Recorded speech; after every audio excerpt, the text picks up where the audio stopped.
Assalamualaikum warahmatullahi wabarakatuh. Kami dari kelompok 7 akan membahas materi tentang logika fazi, mata kuliah matematika diskrit, dosen pengampu Ibu Masruratul Laili MSc dengan anggota Lailatul Maghfirah NIMT 2018-7009 dan Wardatu Soimah NIMT 2018-7038.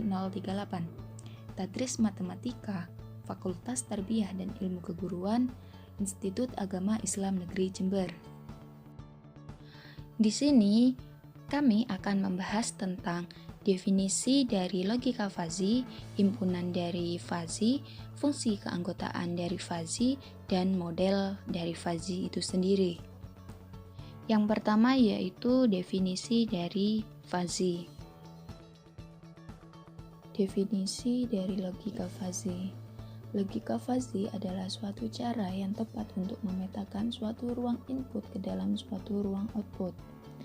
Logika fazi juga sebagai peningkatan dari logika boolean yang mengenalkan konsep kebenaran sebagian, di mana logika klasik menyatakan bahwa segala hal dapat diekspresikan dalam istilah binary, 0 atau 1, hitam atau putih, iya atau tidak.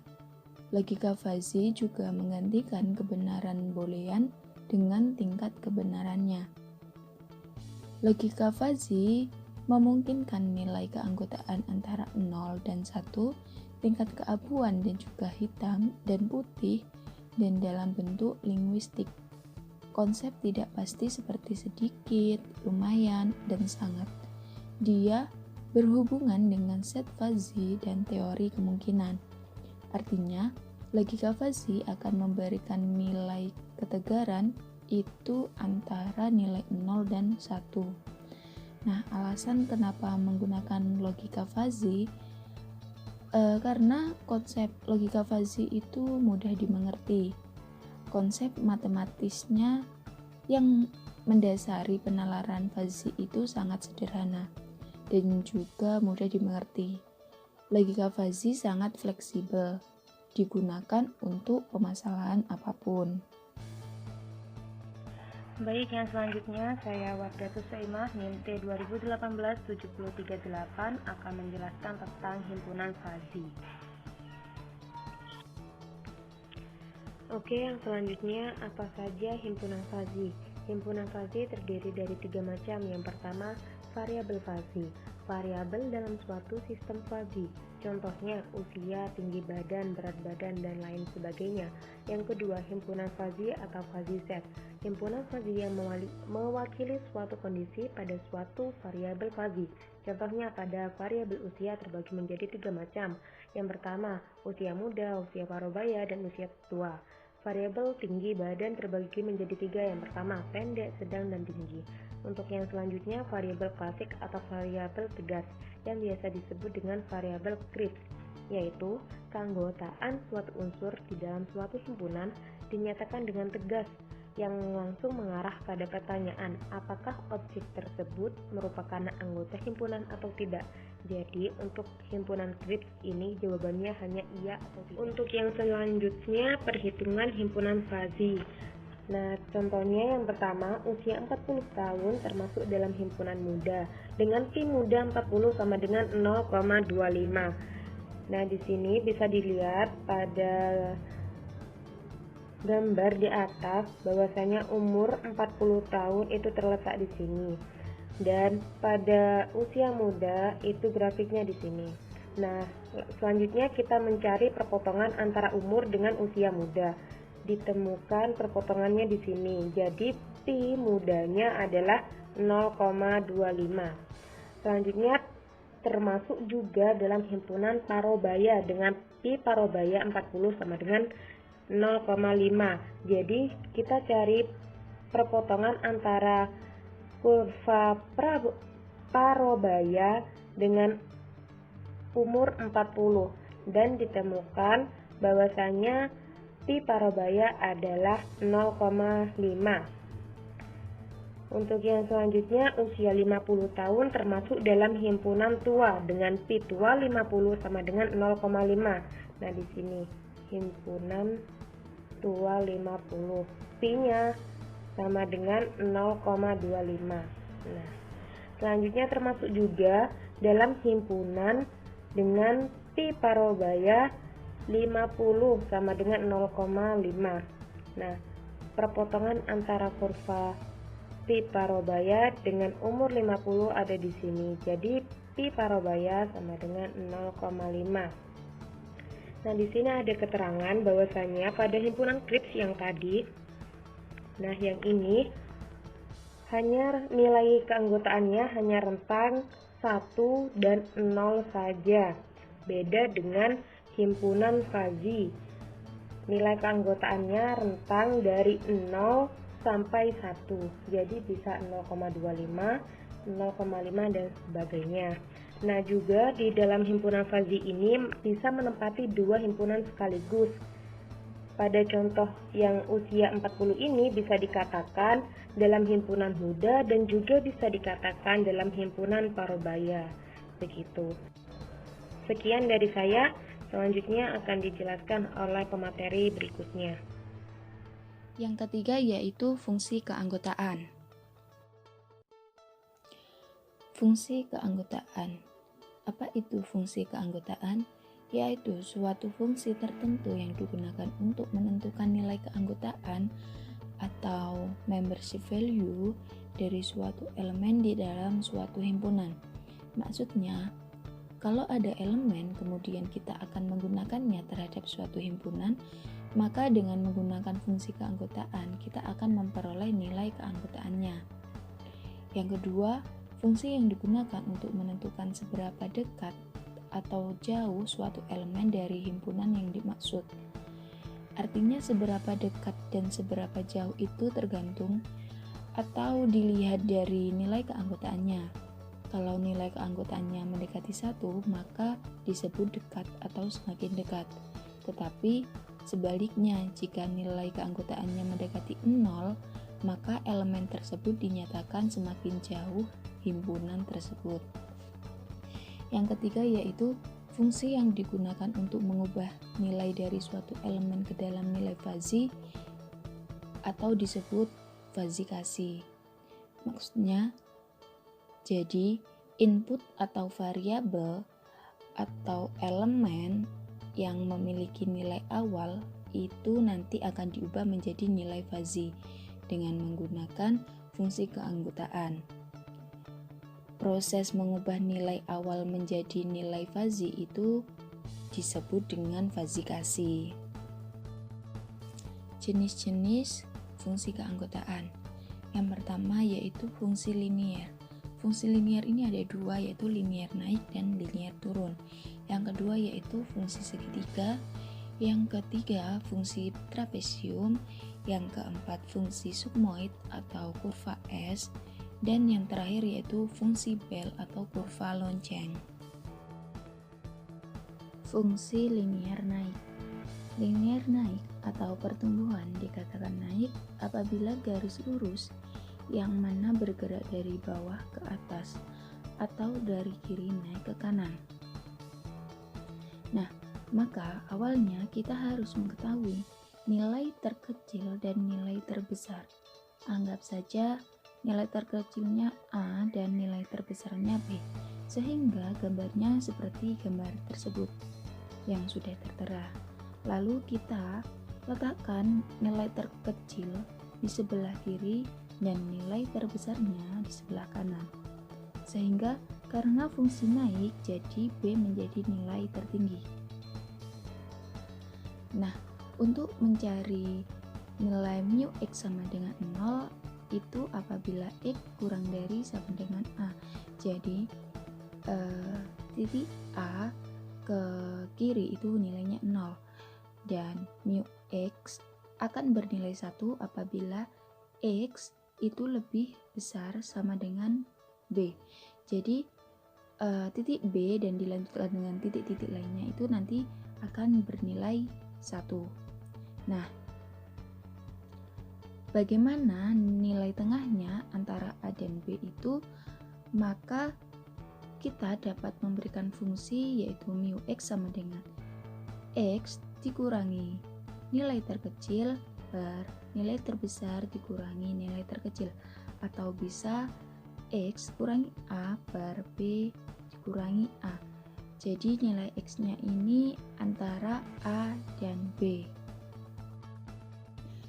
Fungsi linear turun atau penyusutan dikatakan turun apabila garis lurus yang mana bergerak dari atas ke bawah, dari kiri turun ke kanan.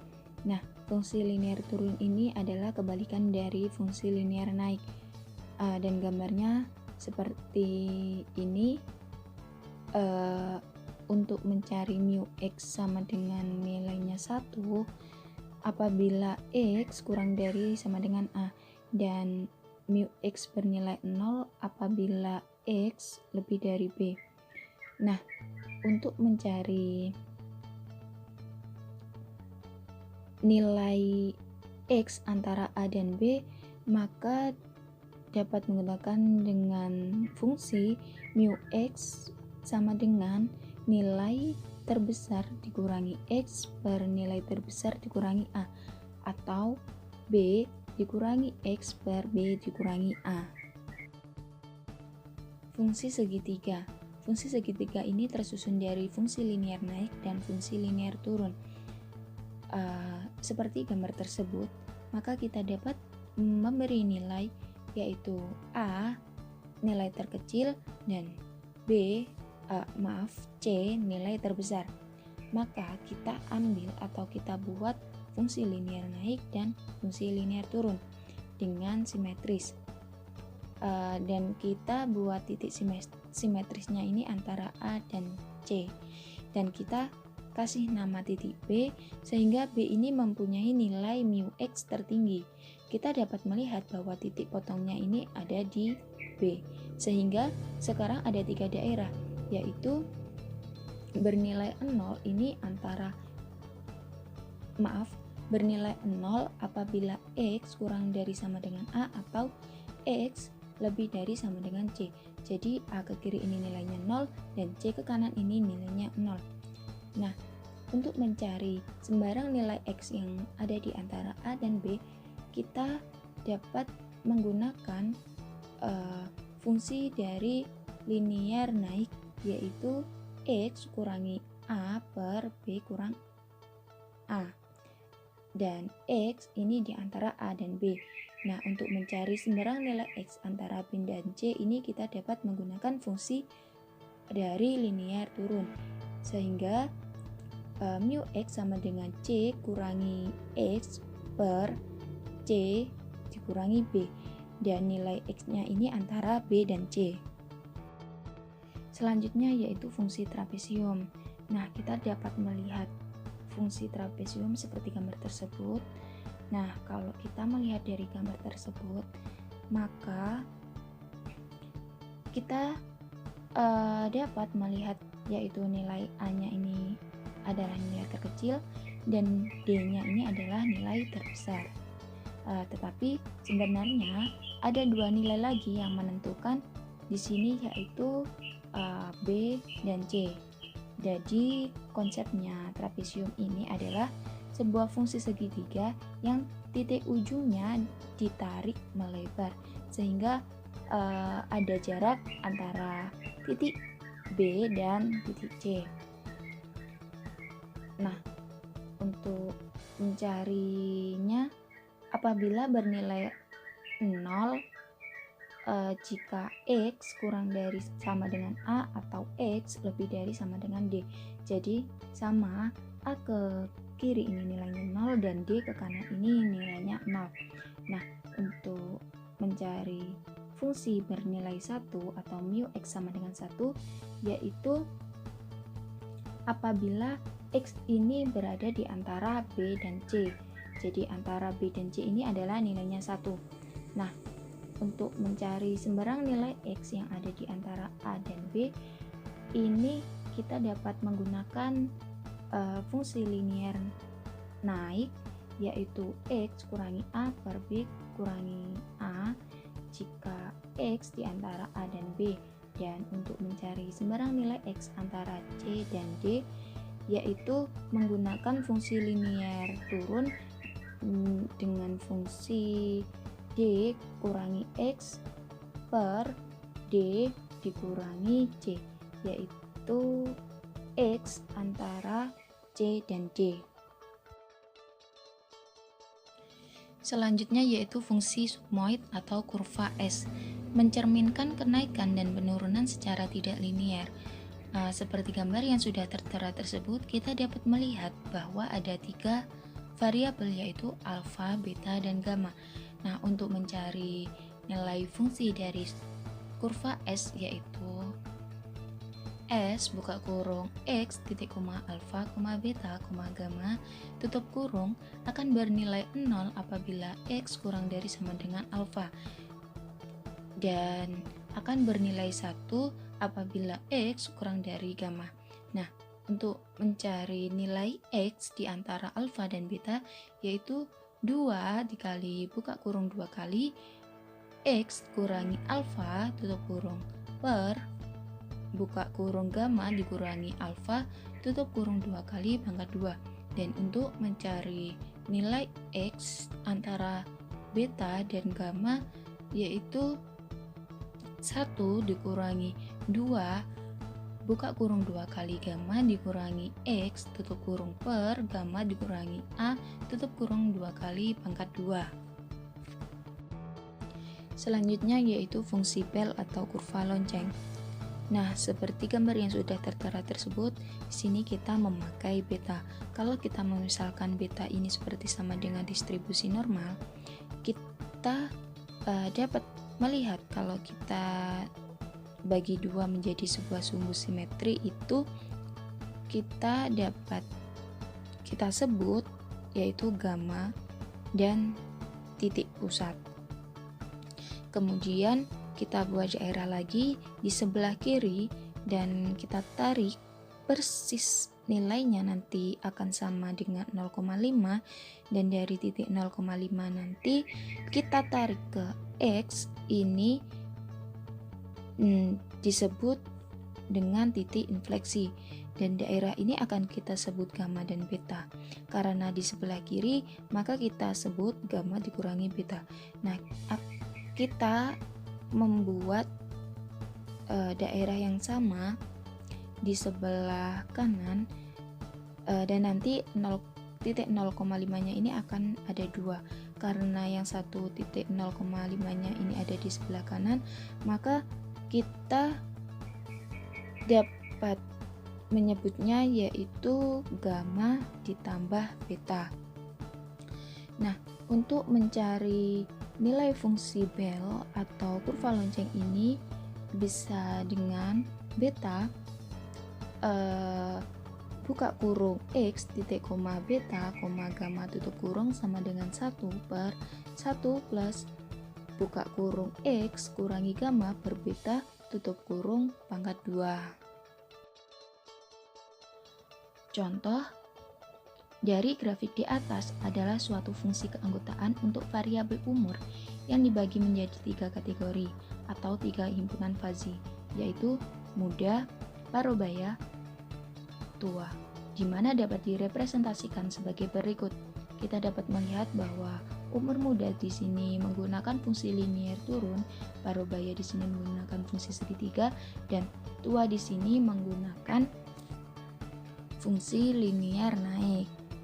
Dan nanti kita tinggal memasukkan fungsi yang sudah kita bahas tadi dan akan menghasilkan seperti ini. Untuk yang selanjutnya, materi yang keempat yaitu model fazi. Langsung saja pada contoh model fazi, mengevaluasi kesehatan seseorang berdasarkan tinggi dan berat badannya. Keterangan, input tinggi dan berat badan, output kategori sehat. Yang pertama, sangat sehat dilambangkan dengan SF dengan indeks 0,8. Sehat dilambangkan S dengan indeks 0,6. Agak sehat dilambangkan AS dengan indeks 0,4. Tidak sehat dilambangkan dengan TS dengan indeks 0,2. Selanjutnya model fazi ada 3 macam. Yang pertama L1 fazi function. Nah, di sini ada rentang nilai fungsi keanggotaan untuk tinggi, yaitu dari 0 cm sampai 120 cm, yaitu sangat pendek, dari 115 cm sampai 145 cm, yaitu pendek, 140 cm sampai 165 cm, yaitu sedang, 160 cm sampai 185 cm, yaitu tinggi, 180 cm sampai tak terhingga, itu sangat tinggi. Nah, selanjutnya untuk fungsi keanggotaan berat, dari 0 kg sampai 40 kg, 45 kg itu sangat kurus. Dimulai dari 40 sampai 55 kg dikatakan kurus, 50 kg sampai 65 kg dikatakan biasa atau sedang, dari 60 kg sampai 85 kg dikatakan berat, dari 80 kg sampai tak terhingga dikatakan sangat berat. Jadi pada model yang pertama, fuzzy concussion ini hanya menampilkan grafik rentang berapa sampai berapa gitu. Untuk model yang kedua yaitu rules evaluation. Nah, di sini baru ada tabel kaidah fuzzy. Untuk kolom diisi tinggi, yaitu sangat pendek, pendek, sedang, tinggi, sangat tinggi. Dan untuk baris diisi oleh berat, sangat kurus, kurus, berat, biasa, berat, sangat berat. Nah, untuk tabel di dalamnya ini permisalan. Jadi saya sendiri yang memisalkan apabila sangat pendek dengan sangat kurus itu dilambangkan dengan SF, yaitu sangat sehat begitu. Nah, di sini ada contoh bagaimana kondisi kesehatan untuk orang dengan tinggi 161,5 cm dan dengan berat 41 kg. Nah, pembahasannya akan dijelaskan oleh model-model yang selanjutnya. Nah, model yang kedua, rules evaluation 2. Keterangan P sedang dimulai dari 161,5 sesuai yang diketahui tadi, sama dengan 165 dikurangi 161,5 dibagi 165 dikurangi 160 sama dengan 0,7. Untuk P tinggi 161,5 sama dengan 161,5 dikurangi 160 dibagi 165 dikurangi 160, P tinggi menghasilkan 0,3, bisa dilihat pada grafik di sini. Nah, di sini untuk garis putus-putus yang biru itu P tingginya, dan untuk garis putus-putus ungu itu P sedangnya gitu. Untuk yang selanjutnya rules evaluation 3. Nah, di sini pada kategori berat badan. Nah, untuk keterangannya P sangat kurus 41 kg sama dengan 45 dikurangi 41 dibagi 45 dikurangi 40. Nah, untuk P sangat kurus adalah 0,8, bisa dilihat pada kurva ini, pada grafik ini, Yang selanjutnya P kurus 41 kg sama dengan 41 dikurangi 40 dibagi 45 dikurangi 40 sama dengan P kurus adalah 0,2. Nah, terletak di sini pada grafiknya itu. Yang selanjutnya model 2 rules evaluation 4. Nah, di sini sudah ada keterangan bahwasanya pilih bobot minimum. Untuk tabel yang tadi, tabel fuzzy, nah kita kan sudah menemukan hasil dari P sedang, P tinggi, P sangat kurus, P kurus.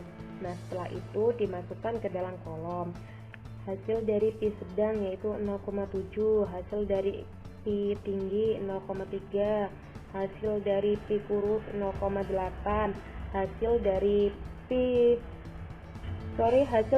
sangat kurus 0,8, hasil dari P kurus 0,2. Nah, setelah itu kita pilih bobot minimum 0,7 dengan 0,8 lebih minimum 0,7, maka kita tulis 0,7. 0,7 dengan 0,2 lebih minimum 0,2, maka kita tulis 0,2. 0,3 dengan 0,8 lebih minimum 0,3, maka kita tulis 0,3. 0,3 dengan 0,2 lebih minimum 0,2, maka kita tulis 0,2. Nah, untuk yang selanjutnya, model yang ketiga, defunction. Nah, di sini adalah suatu proses tahap akhir. Nah, diperoleh TS dengan indeks P 0,3, AS dengan P 0,7, S dengan P 0,2, dan SS dengan P 0,2. Selanjutnya kita bisa menentukan hasil akhirnya dengan dua metode. Yang pertama, metode maksimum. Jadi kita cari nilai maksimum dari P ini. Nah, ditemukan bahwasanya nilai maksimumnya adalah 7. Jadi untuk nilai maksimum dari indeks yang tertinggi ini adalah agak sehat, begitu. Yang kedua, metode centroid. Nah, untuk metode ini dari Sugeno, dari definisi indeks. Nah, untuk rumus ini yaitu PK1 ditambah PK2 ditambah PK3 ditambah PK4 dibagi K1, K2, K3, K4 itu dijumlah semua dengan hasil definisi indeks yaitu 0,4429. Nah, untuk himpunan Kripsnya diperoleh dengan indeks 0,4429. Sedangkan untuk himpunan Fuzzy-nya diperoleh dua indeks. Yang pertama 75% agak sehat dan yang kedua 25% sehat. Gitu.